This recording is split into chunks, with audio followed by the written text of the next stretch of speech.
Alors c'est quoi le secret de la bière du sorcier? Donc, le secret, c'est simplement une bière blonde, à la base tout à fait classique, mais qui est aromatisée avec des extraits végétaux, une quarantaine au total. Je peux en donner quelques-uns pour tenter de divulguer, à savoir le sureau, qui est le premier ingrédient qu'on va avoir en bouche.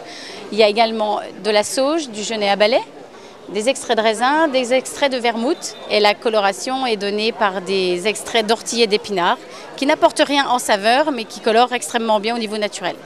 Ça vient d'où cette appellation bière du sorcier?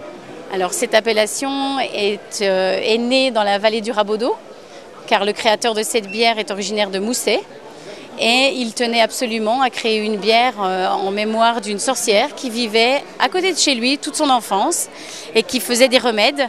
Et c'est comme ça qu'est née cette bière du sorcier. De la bière, des fromages, du miel, des viandes, des confitures, des poissons, des escargots. Bref, les consommateurs ont eu la possibilité de découvrir et de goûter à toutes les bonnes productions fermières locales. Le salon de la gastronomie La Table Vosgienne a eu lieu les 3 et 4 mars. Cette manifestation est proposée par l'association de relance des initiatives locales en partenariat avec la Chambre d'agriculture et la ville de Saint-Dié-des-Vosges. Du côté des animations, les jeunes visiteurs ont particulièrement apprécié la ferme pédagogique, l'exposition de volailles ou encore les promenades en calèche. Ce salon est devenu un rendez-vous important pour les producteurs locaux qui peuvent ainsi valoriser directement leurs produits. Un mode de vente de plus en plus prisé auprès des consommateurs qui veulent être sûrs de la qualité de ce qu'ils mangent.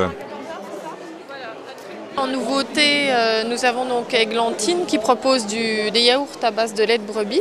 Églantine qui vient juste de s'installer avec son concubin. Ils ont déjà un élevage à la base de brebis pour la viande.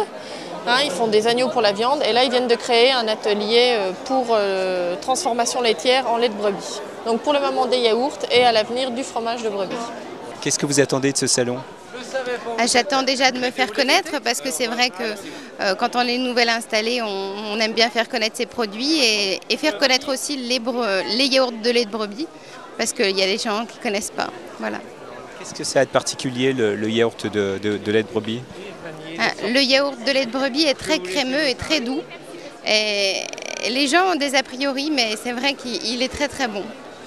C'est vrai aussi que quand on ne digère pas le lait de vache, on peut par contre manger du lait de brebis. Exactement. Comme moi, je suis allergique aux protéines de lait de vache, donc je mange du yaourt de brebis et c'est très très bien. Combien d'exposants cette année? Cette année, on a 25 exposants.